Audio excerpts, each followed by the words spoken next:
Welcome to TDS studios. Friends எல்லாம் சூப்பராக இருப்பீங்கன்னு நினைக்கிறேன். இன்றைக்கி வெள்ளிக்கிழமை எம்ஜிஆர் பற்றி ஒரு வீடியோ போடலாம்னு நினச்சி யோசனை பண்ணிகிட்டு இருந்தேன். நம்ம நண்பர் ஆழ்வார் திருநெல்வேலியில் இருக்காரே திரு ராஜப்பா வெங்கடாச்சாரி எம்ஜிஆர் சாமி, அவர்கிட்ட பேச்சுவாக்கில் பேசும்போது ஒரு புது தகவல் சொன்னார். இன்றைக்கி ஒரு விசேஷமான நாளும் கூட அப்படின்னு சொன்னார். அது என்ன அப்படிங்கிறத அவர் வாயாலே கேளுங்களேன். உலக வரலாற்றில் புரட்சித் தலைவர் எம்ஜிஆர் அவர்களுடைய ஒரு சிறப்புமிக்க நாள் இன்று. அவர் நாடகங்களில் நடித்த பின்பு திரைப்படத் துறையில் நடிப்பதற்காக பயிற்சி எடுத்து அவருடைய முதல் படமான சாயா பாதியிலே நின்றுவிட்டது. அடுத்து வெளியான முதல் படம் சதி லீலாவதி. அந்த படம் 28/3/1936 89 ஆண்டுகளுக்கு முன் இதே நாளில் வெளியிடப்பட்டது. அந்த படத்தில் அவர் இன்ஸ்பெக்டர் வெங்கையா நாயுடுவாக நடித்திருப்பார். அந்த படம் மனோரமா பிலிம்ஸ், சர்மா பிரதர்ஸ் இசையமைப்பாளர், அதனுடைய இயக்குனர் எல்லிஸ் ஆர் டங்கன். எப்படி பார்த்தீங்களா, 89 வருஷத்துக்கு முன்னாடி நடந்தது இன்னைக்கு தற்செயலாக அமைஞ்சிருக்கு பாருங்க. எல்லா கடவுள் செயல் தான் சொல்லணும். எப்படியோ பசியும் பட்டினியுமா போராடி விடாமுயற்சியாக அந்த கலைமேல் கொண்ட காதல்னால எம்ஜிஆர் அவர்கள் நடித்த முதல் படம் ரிலீஸ் ஆன தேதி இன்னைக்கு 28/3/1936. சின்ன ரோலோ பெரிய ரோலோ அவர் முகத்தை அவர் திரையில் பார்க்கும்போது எவ்வளோ சந்தோஷப்பட்டிருப்பார். ஆஹா, அற்புதமான தருணம் அது. அதே மாதிரி இன்னொரு நிகழ்ச்சி பாருங்கள். தர்மேந்திரா அப்படின்னு சொல்லி ஒரு பெரிய ஹிந்தி நடிகர், நல்ல பிரபலமான நடிகர், ஷோலையிலெல்லாம் நடிச்சிருக்காரு, நிறைய பிளாக் பஸ்டர் படங்கள்லாம் கொடுத்துருக்காரு, அருமையான நடிகரும் கூட. அவர் ஏதோ தற்செயலாக கும்பகோணத்துக்கு வந்திருக்காரு. அவருடைய பர்சனல் வேலையாக இருக்கலாம்.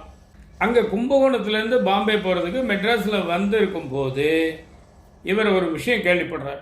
எம்ஜிஆர் அவர்கள் நீரும் நெருப்பும் படத்தில் நடிச்சிட்ருக்காரு அப்படிங்கிற தகவல் இவருக்கு கிடைக்குது.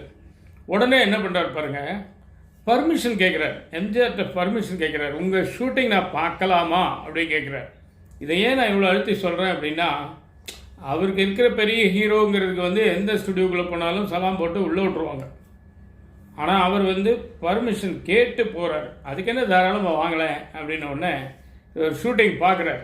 ஏன்னா அப்போல்லாம் ஃப்ளைட்டு அவ்வளோ ஃப்ரீக்வெண்ட்டாக கிடையாது, இப்போ இருக்கிற மாதிரிலாம் இருக்காது. ரொம்ப நேரத்துக்கு ஒரு ஃப்ளைட் தான் இருக்கும். அந்த நிறைய கேப் இருந்திருக்கு அவருக்கு. அதை பயன்படுத்தியிருக்காரு நல்ல முறையில்.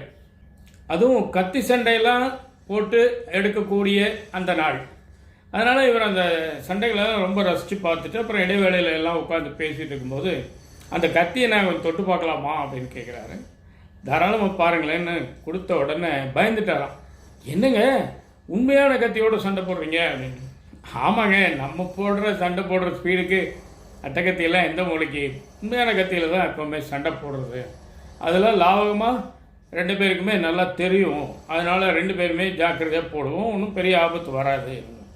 அப்படியே ரொம்ப வியந்து பாராட்டிட்டு அப்புறம் அவர் ஊருக்கு போயிட்டார்.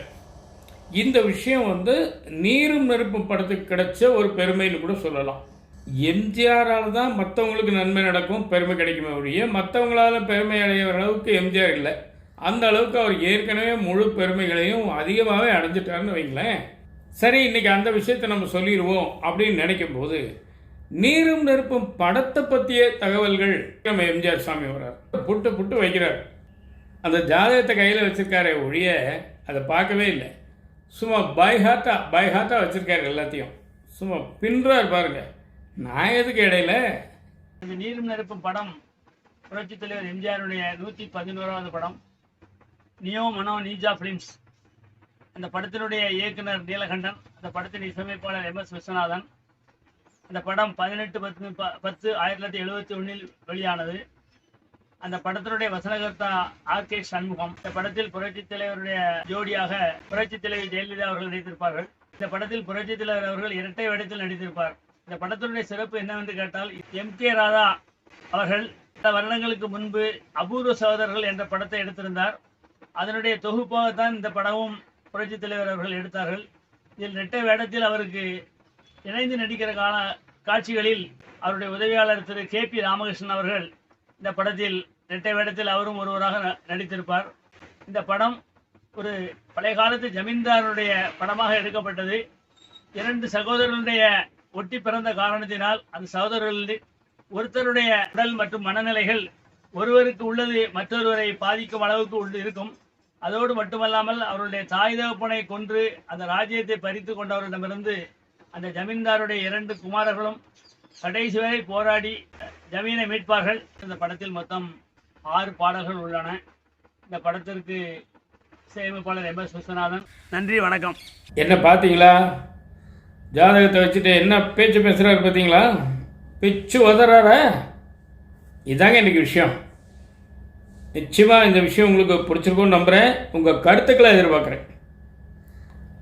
இந்த நம்ம வேண்டுகோளை ஏற்று நமது நிலையத்துக்கு வந்து உரையாற்றிய திரு ராஜப்பா வெங்கடாச்சாரி அவர்களுக்கு இந்த இடத்திலே எனது பணிவான நன்றிகளையும் வணக்கங்களையும் தெரிவித்துக் கொள்கிறேன். மீண்டும் அடுத்த எபிசோட சந்திப்போமா? அதுவரை உங்களிடமிருந்து விடைபெறுவது உங்கள் அன்பர் டி. சண்முக சுந்தர போத்தனூர், கோயம்புத்தூர். நன்றி, வணக்கம்.